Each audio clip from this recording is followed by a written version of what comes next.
কেমন লাগতেছে? সুন্দর লাগতেছে। বেশি সাজ জি বুঝিনি।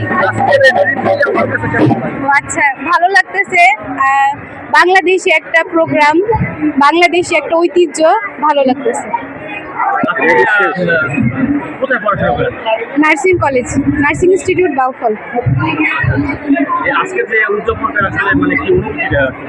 তুই রেকর্ড পাও। অনুভূতিটা ভালো, মানে এক কথায় ভালো। একা আসলে ফ্যামিলি আসছে, জি ফ্যামিলির সাথে আসছে একা? না না, আমরা তো এখানে হোস্টেলে থাকি। আপনাদের গ্রামের বাড়ি কোথায়? গ্রামের বাড়ি হচ্ছে সাভার, ঢাকা সাভার। ধন্যবাদ। আচ্ছা, thank you.